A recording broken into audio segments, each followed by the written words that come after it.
That night when my son Oliver walked into my bedroom was the moment the ground beneath my feet finally gave way, and I stopped fighting the tide that had been rising between us for months. My name is Elena, and this is a confession I never thought I would make, let alone share with the world, but the weight of this secret is becoming too heavy to carry alone. Oliver is 21 now, a man grown and capable, but this story starts a few years ago in the aftermath of a tragedy that left us clinging to one another for survival. Losing my husband Mark to a sudden heart attack was the shattering of my universe, leaving me alone in a house that felt too big and too quiet, with a son who was just on the cusp of adulthood, yet looked so lost at first. The grief was a wall between us, silence filling the hallways where laughter used to be, but slowly that silence changed. It transformed into something else, something intense and confusing that neither of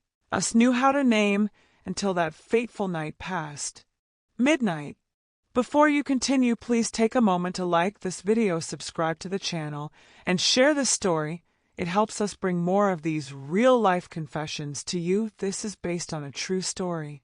After Mark died, the first year was a blur of paperwork and funeral arrangements, and the hollow ache of waking up to an empty side of the bed. Oliver had taken it hard. He was in his first year of college, but he took a semester off to be home with me. He was the one who mowed the lawn, who fixed the leaking faucets, who sat across from me at the dinner table, trying to fill the void his father had left. I tried to be strong for him, to be the mother he needed. I cooked his meals, washed his clothes, and asked about his friends, trying to maintain a semblance of normalcy. But inside I was crumbling. I felt like I was drowning, and Oliver was the only lifeline I had. We developed a routine, a quiet rhythm to our days that kept the darkness at bay. But as the months turned into a year, and then two, I began to notice a shift in Oliver. He wasn't just my little boy anymore. He had grown into a man who looked startlingly like his father, tall, with broad shoulders and eyes that seemed to see right through me.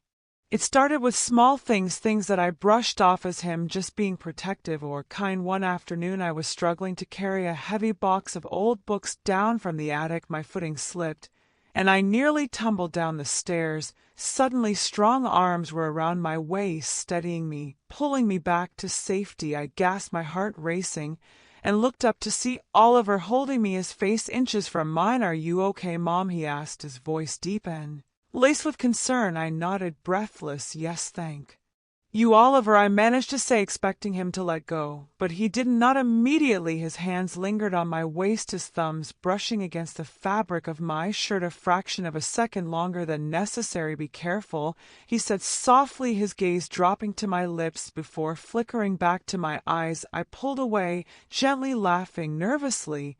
"I will be, thanks again."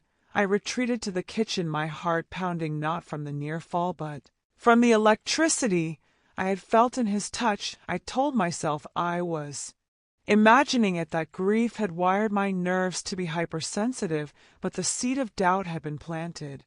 Over the next few weeks, the dynamic continued to evolve. Oliver began spending more time in the common areas of the house. Instead of retreating to his room or going out with friends, he would bring his laptop to the living room while I read, or he would sit at the kitchen island while I prepared dinner, just watching me. At first it was comforting. Having his presence nearby made the house feel less lonely, but then came the compliments. Compliments that felt different from the usual praises of a son.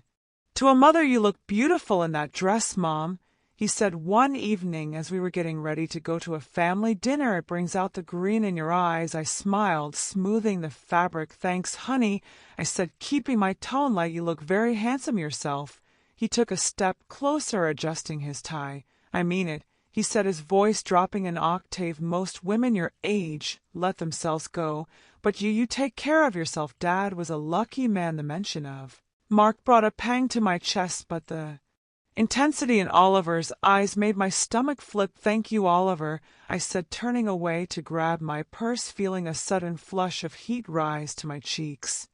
The line between mother and son Is sacred a boundary that is never meant to be crossed, but in our grief and our isolation that line had begun to blur without me fully realizing it. One rainy Tuesday, I came home from work exhausted and soaked to the bone. Oliver was there waiting with a towel and a hot cup of tea. "Sit down, Mom.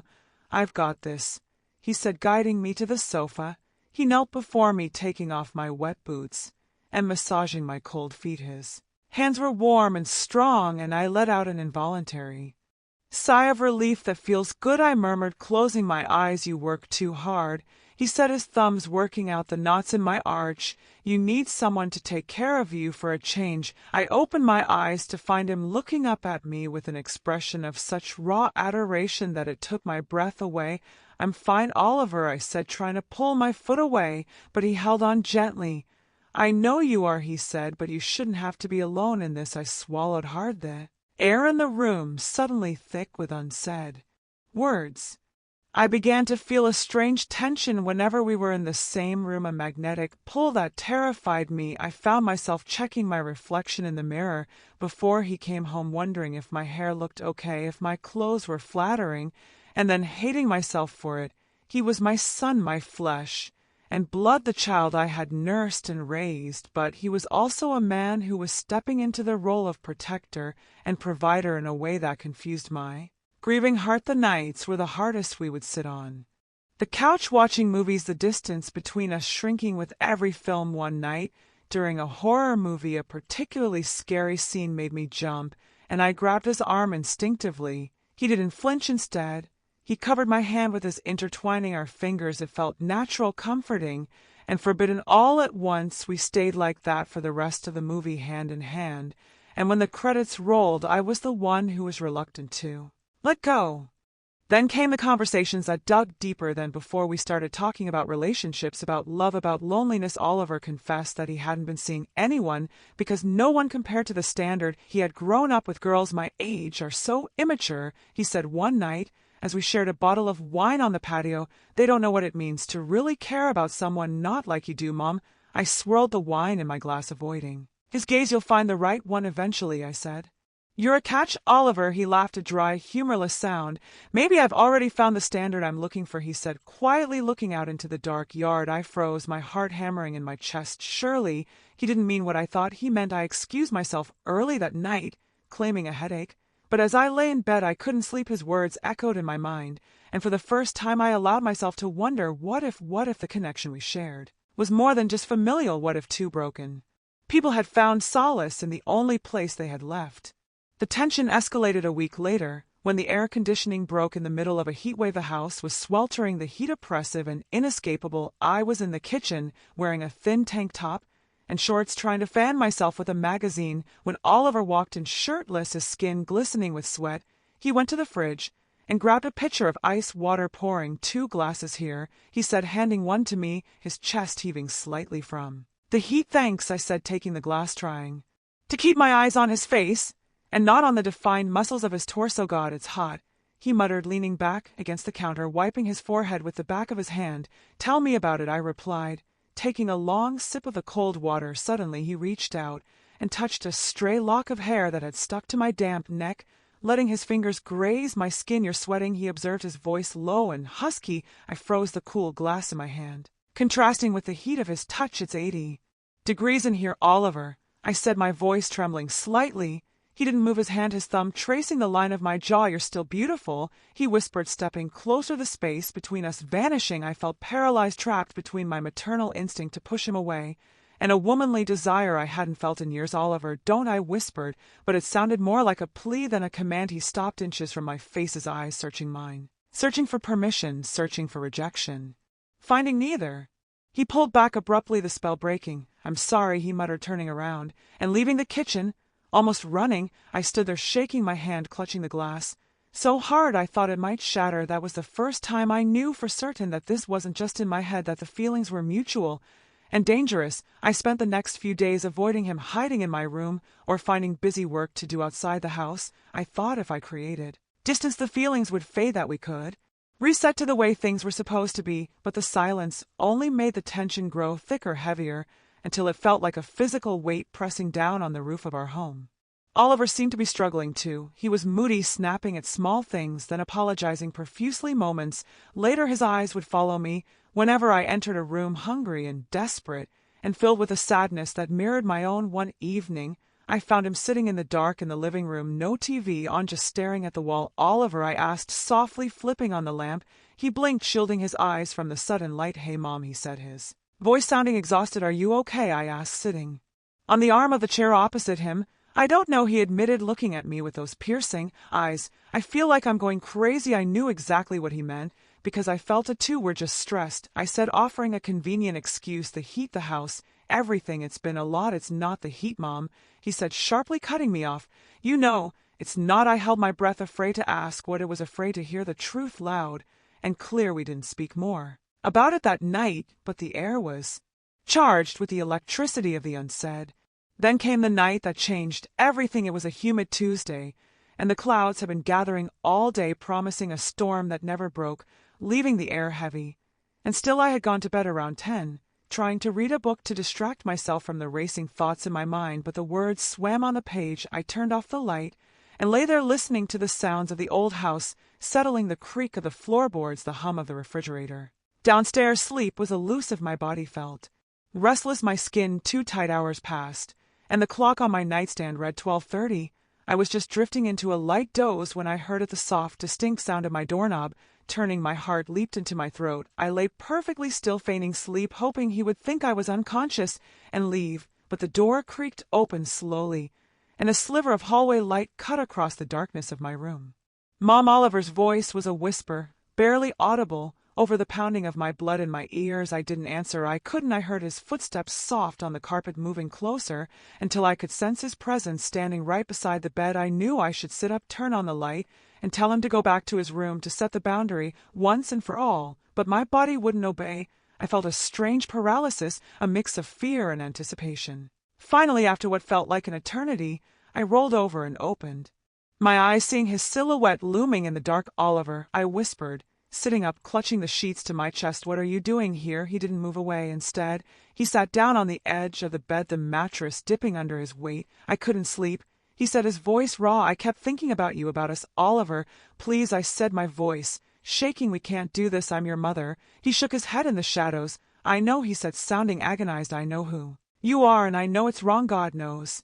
I've told myself it's wrong 1,000 times, but I can't stop it, Mom. I can't stop wanting to be near you, to take care of you."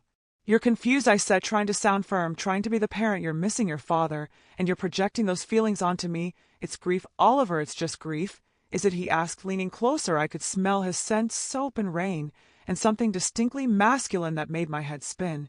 "Because I don't feel like a child missing his father right now. I feel like a man who is in love with the most incredible woman he knows, and it's killing me not to touch her." His confession hung in the air, shocking and naked. I wanted to deny it, to scold him, to throw him out, but the words died in my throat, because deep down in the darkest corner of my heart I had been waiting for this. I had been craving the validation, the desire, the feeling of being wanted, not just as a mother, but as a woman. "Oliver, you don't know what you're saying," I whispered, tears pricking my eyes. "Yes, I do," he said, reaching out and taking my hand, his grip firm and desperate. "I've tried to fight it, I have, but seeing you every day, being close to you, smelling your perfume, hearing your laugh, it's torture. Mom, tell me you don't feel it too. Tell me I'm crazy, and I'll leave right now and never bring it up again." I opened my mouth to lie, to tell him he was crazy, to send him away and save us both from the precipice we were standing on, but I looked at him, his face illuminated by the faint moonlight, and saw the raw vulnerability in his eyes. He was offering me everything he had, risking everything for this moment, and I realized I was just as lonely, just as desperate for connection as he was. "I don't think you're crazy," I whispered, the truth slipping out before I could stop it. He let out a shuddering breath, as if he had been holding it for years. "Then why are we pushing this away?" he asked, moving his other hand to cup my cheek, his thumb brushing away a tear that had escaped. "Because it's forbidden," I said, my voice weak. "Because society says it's wrong." "Who cares about society?" he said fiercely. "It's just us, Mom, just you and me in this house. No one else matters. We're all we have." His words broke the last dam of my resistance. We had two survivors on a lifeboat in the middle of a dark ocean, clinging to each other for warmth, for life, for love. He leaned in slowly, giving me every chance to push him away, to stop him, but I didn't. I stayed still, my breath hitching as his face came closer, until his lips brushed against mine, tentatively, at first a question asked in the dark, and when I didn't pull back, when I let my lips part slightly under his, he groaned a low sound deep in his throat and kissed me. It wasn't the kiss of a child, it was the kiss of a man, hungry and demanding and full of pent-up passion. It felt like an explosion, like every suppressed emotion of the last 3 years was being released all at once. I kissed him back, wrapping my arms around his neck, pulling him closer, blurring the lines until they no longer existed. The guilt was there, screaming in the back of my mind, telling me I was committing a sin that could never be undone, but the pleasure, the sheer relief of being held and touched, and when it drowned it out, his hands roamed over me, familiar yet new, exploring me with a reverence that made me tremble. He whispered my name, not Mom, but Elena, a name I hadn't heard spoken with such tenderness in so long, and it unraveled me completely.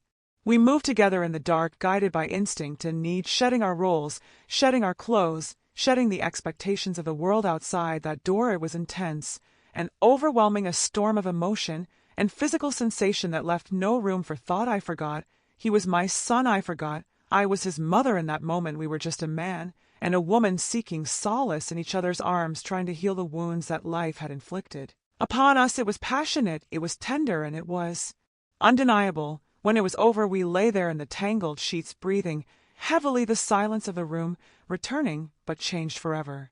"Are you okay?" he asked after a long while, his voice gentle, stroking my hair. "Yes," I whispered, though my mind was reeling with the enormity of what we had done. "Yes, I'm okay." He kissed my forehead, a gesture so intimate and protective that it made my heart ache. "Stay," he whispered as I made a move to shift. "Stay with me tonight." I didn't have the strength to leave, to go back to the cold solitude of my own side of the bed. So I stayed. I fell asleep in his arms, listening to the steady beat of his heart, feeling safe for the first time in years. The next morning I woke up before him, the sunlight streaming through the curtains, illuminating the reality of our situation. Panic set in instantly. What had we done? How could we look at each other? How could we go back to normal? I slipped out of bed, quietly trying not to wake him, and went to the bathroom, staring at my reflection in the mirror. I looked the same, but I felt fundamentally different. I had crossed a line that could never be uncrossed. I expected to feel shame, to feel dirty, but instead I felt a strange sense of calm. Underneath the panic, I felt loved. When I went downstairs to the kitchen, Oliver was already there making coffee. The domestic scene was so normal it was jarring. "Good morning," he said, turning to look at me, his expression open and unguarded, no guilt in his eyes, only warmth. "Good morning," I replied, tentatively. Walking over to the counter, he poured me a cup and handed it to me, his fingers brushing mine, lingering. "Thank you for last night," he said softly. I stared into my coffee cup, searching for the right words. "Oliver, we need to talk about this," I said. "We can't just pretend it didn't happen." "I don't want to pretend," he said, stepping closer. "I meant what I said, Mom. I love you, and last night was the best night of my life." I looked at him, really looked at him, and realized that he wasn't just a confused boy. He was a young man who had made a choice, and I had made a choice too. We sat down at the table and talked for hours. We talked about the boundaries, about the secrecy, about the risks, but mostly we talked about how we made each other feel happy, safe, understood. We decided that day that we wouldn't stop, that we couldn't go back to being just mother and son, living as strangers in the same house. We had found something in the wreckage of our lives, something that worked for us, no matter how twisted it might seem to the outside world. In the weeks and months that followed, our relationship settled into a new normal. Oliver went back to his classes, but he came home to me. Every night we cooked together, we watched movies, but the nights ended differently. Now the intimacy we shared became a pillar of our lives, a secret garden that we tended to with care. Oliver flourished. He became more confident, more focused, his grades improved, and the moody, withdrawn boy vanished, replaced by a happy, attentive partner. And I felt alive again. The gray fog of grief lifted, replaced by the vibrant colors of being in love. Sometimes when we are out in public holding hands or sharing a laugh, I see people looking at us. They see a mother and son enjoying each other's company. They have no idea of the secret world we inhabit when the doors are closed, and part of me enjoys that secret, knowing that we have something no one else can understand or touch. Oliver often tells me that I saved him, that my love gave him a reason to keep going after his dad died, but the truth is he saved me just as much. He filled the empty spaces in my heart and gave me a purpose, a connection, a love that defies definition. I know what people would say if they knew. They would call it sick, they would call it wrong, they would say I manipulated him, or that he is confused, but they don't know the nights we spent crying together. They don't know the depth of the bond that was forged in the fire of loss. They don't know that love sometimes shows up in the most unexpected forms in the places we are told not to look. Still, I am not blind to the reality of our situation. I know Oliver is young. I know that one day he might meet someone his own age, someone who can give him a normal life, a family, a future that doesn't have to be hidden in the shadows.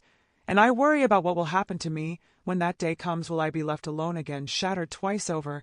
Or is this our forever? Is it possible that we are soulmates who just happen to be born into the wrong roles?